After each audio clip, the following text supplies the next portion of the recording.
Well, the first thing you have to do is you have to caucus with some of the members up there that are conservative, like Jeff Flake and Paul Ryan and Eric Cantor, and freeze this spending right where it is with what the government's bringing in, $2.7 trillion. Then we have to look at reforming the entitlements. And there's a lot of good plans on there. David touched on one of them. We need to get the things that the federal government shouldn't be doing back down to the state level. Healthcare is one of them. Medicaid. Quick fix for that is send a block grant to each state down there. That's all you get. Make it work. Once you get that taken care of, we can start reforming the other parts of the entitlement program, Social Security, the private accounts. The people that are 55 and older, as David said, will get what they deserve. The people 55 and under will put 6.2% in a private savings account. The other 6.2% will go to fund the people that are retired. All right, thank you very much, Mr. Hendry. And Ron McNeil, with a national debt at nearly $13 trillion, what specifically would you do to reduce this nation's immense debt? Well, for one thing, as a businessman, I've been in business for decades and decades. If I spend 50% more than I take in each year, pretty soon I'm out of business. And if you family people just spend 50%, if you make $100,000 a year, just spend $150,000 a year for quite a few years. And when you're old and ready to retire, let's see what you have left, and let's see how stupid your kids think you are by the time you've wasted everything you have. And our government's doing just that. They take in 65% of the money they're spending. So the other 35% is being borrowed from foreign countries who's going to tax us forevermore. You never come out of it. You can't do it. And so 35% of 65 is more than 50% of the 65. So they're spending more than half again what we're taking in. And you got to stop that. I don't talk about just free spending. You got to stop it. You got to make it where you have a balanced budget amendment, and so you don't spend more than this country takes in. And that's the way you'll solve some of these problems, and in terms of free enterprise for your hope for the future.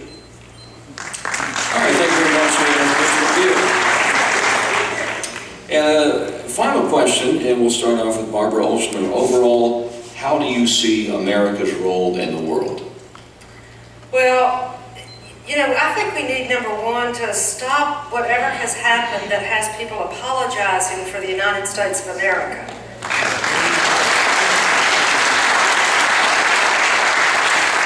I don't know when that happened, and I don't know why that happened. I don't know how that happened, but it needs to stop. We are the greatest country in the world. We are the most generous country in the world, and that is our role in the world. And we have fought for people and helped people all over this world fight against dictators and horrible things. And we are the greatest country in the world. I just believe that. And the greatest generation in the world, of those, if there are any of you in here in the World War II generation, then I take my hat off to you. Because when we got into that war, we were 18th in the world behind all these other nations, and yet we pulled together and we defeated a great evil in Hitler. We are the greatest country in the world. That's our role. We need to step into it. All right, thank you very much, Ms. Olson. Dave Scholl, overall, how do you see America's role in the world? Now, in my job, I travel quite extensively overseas.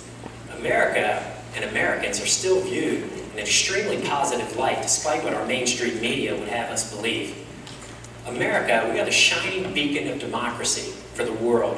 When the Kuwaits are attacked, if America is not there to stand in the door and organize a coalition, who will stand up for freedom? Would that be Russia? North Korea? Would that be Kuwait? No. Kuwait couldn't do it on its own. They needed us to be there for them. We needed to push back the aggressors. If we stumble and fall, what will happen to freedom in the world? Well, who will people look to? Who will be the shining light that will stand up for them? What about when natural disaster strikes? Who do they turn to? They always turn to America, and we are always there for them.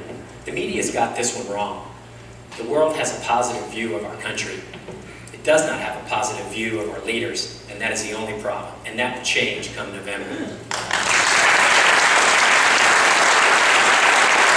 Thank you, Mr. Scholl.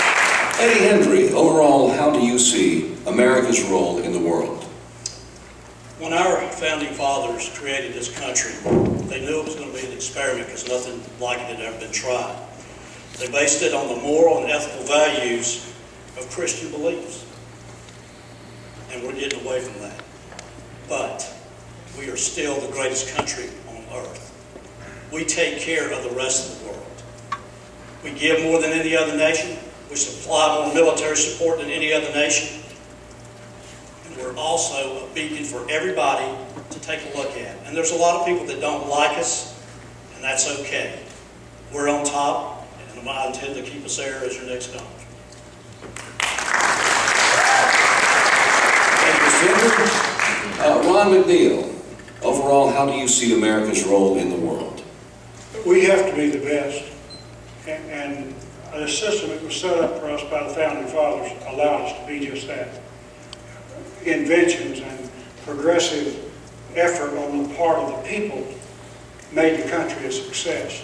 Limiting government, limiting taxes, giving opportunity a place to grow and develop.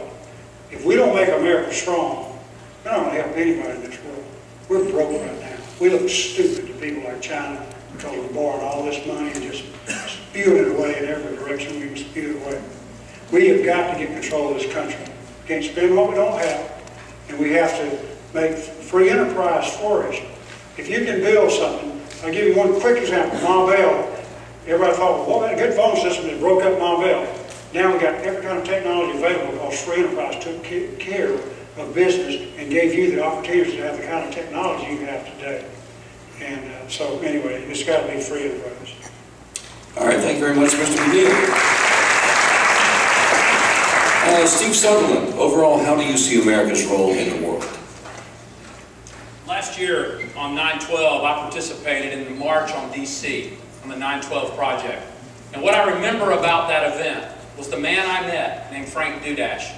Frank Dudash, who landed on Utah Beach, shook my hand and said, "Son, be a great American. Be a great American." I asked him how I do that at 44. He said, "Never ever forget that freedom is not free." We did everything that was asked of us, and now it's your turn. America has made the 5,000-year leap.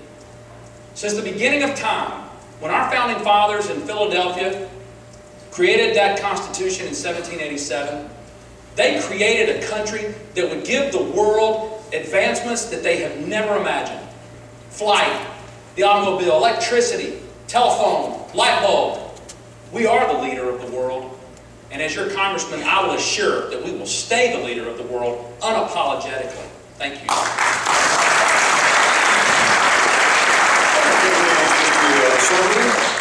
And now we will move to our 2-minute closing remarks.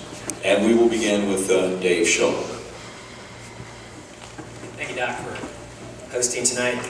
Thank you for the Utah County Republicans for putting this event together. And I appreciate you folks coming out this evening. You know, I've been fortunate. As a young man, I realized my passion in life. And in the 2nd grade, I stood up in Mrs. Walsh's class and said that I would attend the United States Air Force Academy and become a fighter pilot in the Air Force. Early in my life, I chose to make a difference in the world and to have a sense of something beyond myself and to make a difference for good on a daily basis. Some call it the right stuff. Others refer to it as the man in full. I chose to continue in the family business of service to this great nation and giving back to a country that I love with all my heart. You know, in fact, I've been blessed.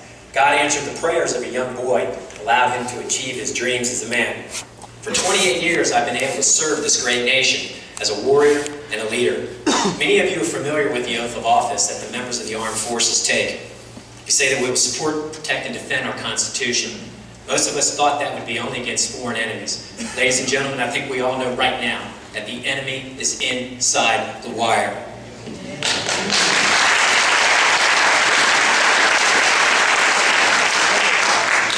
I will fight every day in Congress to return this nation to the time-tested conservative ideas of self-reliance, less government, a strong national defense, lower taxes, less spending, and a return to belief in our God, and a return to the original intent of our Constitution. Victory in Washington can only be achieved with a noble warrior's mentality. I go to Washington armed with my oath of office, the Air Force Academy Honor Code, as well as